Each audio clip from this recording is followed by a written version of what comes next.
सतगुरु बड़ा बेअंत है। मैं उसकी सेवा करता हूँ, वो मेरी लाज रखता है। ऐसी कितनी साखियाँ और हैं जो किसी ना किसी की रियल लाइफ में घटी होंगी। और ये भी साखी ना तो मैंने किसी किताब से ली है और ना ही कहाँ पढ़ी है। ये साखी एक बुजुर्ग की सुनाई हुई हड्ड बीती है। वो बुजुर्ग आज भी सेंटरों में सेवा करता है। ब्यास के 3 नंबर कैंटीन के बाहर बाथरूम है, वहाँ उसकी पक्की सेवा है। मैं जब भी कभी उस बुजुर्ग से मिलता हूँ तो गुरु घर की बात करने को जरूर कहता हूँ। और वो बुजुर्ग मुझे ऐसी बातों से निहाल करते हैं कि गुरु मेरा बेअंत है, गुरु मेरा बेअंत है, वो मेरी सदा लाज रखता है। यह बात तब शुरू हुई जब मैं सेवा करता हुआ एक 80-85 साल के बुजुर्ग के पास बैठ गया। वो भी सेवा कर रहे थे और सबसे ज़्यादा सेवा कर रहे थे। तो मैं पानी पीने के बहाने उनके पास बैठ गया। जब उनके पास बैठा तो मैंने पूछा, बाबा जी कोई गुरु घर की बात सुना दो। तो उन्होंने पहले लफ्ज ये बोले, मेरा सतगुरु बड़ा बेअंत है, मैं उसकी सेवा करता हूँ और वो मेरी लाज रखता है। मुझे उनके पास बैठने का सबब प्राप्त हुआ, पर जैसे ही उनके पास बैठा तो मुझे लगा अब कुछ गुरु घर की बातें, गुरु घर की कोई साखी सुनने को मिलेगी। पर मुझे ये ना मालूम था कि अब जो बुजुर्ग मुझे बताने वाले हैं वे उनकी अपनी स्टोरी थी। उन्होंने कहा, क्या सुनना चाहते हो? मैंने बोला, बाबा आप जिस टाइम से सेवा कर रहे हो तब जो मौजूदा सरकार थी उस टाइम की कोई बात सुना दो। तो उन्होंने बात शुरू की कि मैंने चरण सिंह महाराज जी से नामदान लिया हुआ है और हम जब सेवा को जाते थे तो उन दिनों ज़्यादा रोड सड़कें पक्की नहीं होती थीं और बस पर भी नहीं जाते थे, तब ट्रक जाते थे। रास्ता ऐसे ही होता था जैसे जंगल का। और जैसे अब सब लोग एक जगह सेंटर में इकट्ठे होते हैं, लिस्ट बनती है, नॉमिनल रोल बनता है, तब ये सब पहले एक दिन बनता था और संगत गांव-गांव से उठाई जाती थी। हर कोई अपने गांव के मोड़ पर खड़ा होता था, वहाँ पर ट्रक जाता था, तो फिर संगत सेवा को जहाँ सत्संग को जाती थी। बड़ा कठिन टाइम था। तो बाबा ने बात शुरू की कि एक बार मैं बहोटा सेंटर में सेवा के लिए गया। 3-4 दिन की सेवा थी और बारिश बहुत ज़्यादा थी, रास्ते में कीचड़ बहुत था। तो ट्रक आया और मुझे ले गया और 3 दिन सेवा करने के बाद जब हम वापस आए तो जहाँ से उन्होंने मुझे उठाया था वहीं ही उतार दिया। अंधेरा काफ़ी हो चुका था और करीब रात के 2 बज चुके थे। उस बुजुर्ग ने उनको बोला भी कि मुझे अभी घर का पता नहीं चलेगा, आप ऐसा करो थोड़ा मुझे और आगे जाकर उतार आओ। तो उन्होंने बोला कि बाबा संगत बहुत है, टाइम ज़्यादा हो गया है, ये आपके गांव का मोड़ है, आप यहाँ से पैदल चले जाना। तो उस बाबा ने कहा, जी जैसी आपकी मर्जी। बाबा उतर तो गया वहाँ पे, पर अभी रास्ते का पता नहीं चल रहा था कि किधर जाऊं, क्योंकि वो पहाड़ के रास्ते से आए थे, वैसे भी सर घूम रहा था। तो बोलते थे मुझे कुछ पता नहीं चल रहा था कि अब मैं कहाँ जाऊं।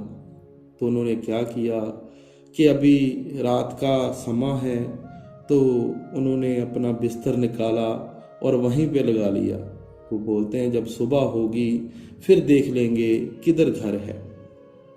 अभी वो बिस्तरा लगाने की सोच ही रहे थे कि उनको एक दूर से एक लाइट आती हुई दिखी, और वो लाइट धीरे धीरे धीरे उनके पास एक स्कूटर के रूप में आकर पास खड़ी हो गई, जिस पर दो लोग सवार थे।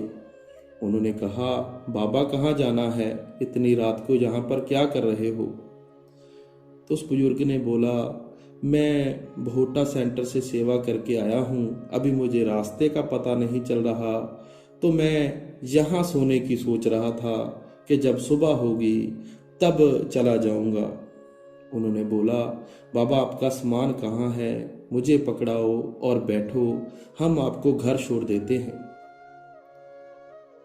इतनी बात कहकर वो बुजुर्ग थोड़ा टाइम चुप रहे, जैसे उनको अपने वो गुरु का कारनामा, वो गुरु की दया, वो बेअंत गुरु का कारनामा याद आ गया। फिर उन्होंने शुरू किया कि उन्होंने मुझे अपने सेंटर में बिठा लिया, एक ने मेरा सामान पकड़ लिया, दूसरे ने स्कूटर को चलाना शुरू कर दिया, और मैं जैसे जैसे बताता गया और आगे आगे मेरा ऐसे घर है, तो उसने मुझे गेट पर उतार कर मुझे कहा, बाबा आपका घर आ गया है, अब आप आराम से सो सकते हो। इतनी देर थी कि मैंने उनको कहा कि आओ आपको भी चाय पिलाता हूँ। उन्होंने बोला, नहीं बाबा, हम पास के गांव के ही हैं, बस अब घर जाके पिएंगे।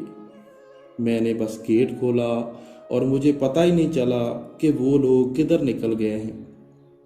मुझे नहीं मालूम वो लोग कौन थे, और उस दिन के बाद मैंने उनको कभी नहीं देखा, ये बाबा ने कहा। जब मैंने ये बात सुनी तो मेरे रोंगटे खड़े हो रहे थे कि सच में बाबा की जो पहली बात थी वो सही थी कि गुरु बड़ा बेअंत है, मैं उसकी सेवा करता हूँ, वो मेरी लाज रखता है। मेरा जब इंटरेस्ट बना तो मैंने फिर कहा, बाबा एक साखी ऐसी जो आपकी हड्ड बीती है एक और सुना दो। तो उन्होंने कहा, एक बार फिर मैं भोटे सेंटर सेवा करने गया, और वही रास्ता था, वही ट्रक था। जब वहाँ से चलने लगे तो रास्ते में ट्रक की लाइटें खराब हो गईं। काफ़ी टाइम साइड पे ट्रक लगाकर हम खड़े रहे, संगत भी नीचे आ गई, और देखते रहे कि अभी कोई मैकेनिक मिल जाए तो लाइट ठीक हो जाए। पर रात का समा था, ठंड का समा था, कोई भी बाहर नहीं था, तो सबको लगा कि आज की रात शायद इस ट्रक में गुजारनी पड़ेगी। क्या देखते हैं कि थोड़ी देर में एक पीछे से ट्रक आ रहा है, जिसकी जो बॉडी है बिल्कुल नई नकोर है, और वो ट्रक हमारे ट्रक के पीछे आके रुक गया। बीच में से एक सरदार जिसने पगड़ी पहनी हुई है और लंबा दाढ़ा रखा हुआ है, वो आके हमें पूछता है कि क्या बात है, आप यहाँ पर क्यों खड़े हो? तो ड्राइवर ने बताया कि ट्रक की लाइट खराब हो गई हैं, आगे रास्ता नहीं दिखाई देता, तो इसलिए यहाँ रुके हैं, मैकेनिक मिल नहीं रहा, तो क्या करें? वो सरदार बोला, मैंने आज ही लाइट्स खरीदी हैं और मेरे ट्रक में पड़ी हैं, देख लो, अगर ये तुम्हारे काम आती हैं तो तुम ले लो। उसने ट्रक की बारी खोलकर वो दोनों लाइटें उस ड्राइवर को दे दी। अभी वो साइज कैसे फिट आया वो बाबा बोलता है, मुझे आज तक पता नहीं चला। और जैसे उसने खुद मैकेनिकी की हो, खुद वो लाइट्स फिट की, नई लाइट दी, और उसी ट्रक की वो लाइट थी। बाद में उसने बोला, अभी लाइट जगाओ। जब लाइटें जगी तो उसने बोला, ठीक है, अभी आप जा सकते हो। तो ड्राइवर ने बोला, अभी मुझे रास्ते का पता नहीं चलेगा, थोड़ा आप और गाइड कर दो। तो उसने बोला, ऐसा करो, आप मेरे पीछे पीछे आ जाओ, आपको रास्ता पता चल जाएगा। तो ड्राइवर ने फिर पूछा कि सरदार जी, वैसे आप कहाँ से आ रहे हो? तो उसने बोला, मैं तूड़ी का काम करता हूँ, कहीं पे तूड़ी उतार कर आया हूँ। पर इतनी बात कहकर वो गाड़ी में बैठ गया और उसने कहा, आप मेरे पीछे पीछे आओ, मैं आपको रास्ता बताता हूँ। सभी ट्रक में सवार हो गए। वो बुजुर्ग बोला, मैं आगे बैठा हुआ था। जैसे ही वो ट्रक हमें क्रॉस करके आगे आया तो ट्रक की बॉडी इतनी नई थी कि तूड़ी का एक भी किनका उसमें नहीं था। पता नहीं उसने कैसे कहा कि मैं तूड़ी उतार कर आया हूँ, जबकि ट्रक की बॉडी में एक भी किनका तूड़ी का नहीं था। उसने ट्रक क्रॉस किया, हमने उसके पीछे पीछे ट्रक लगाया। कुछ ही देर में वो ट्रक हमसे धीरे धीरे धीरे धीरे अलोप होता गया और वो बाबा फिर कुछ टाइम के लिए चुप हो गया।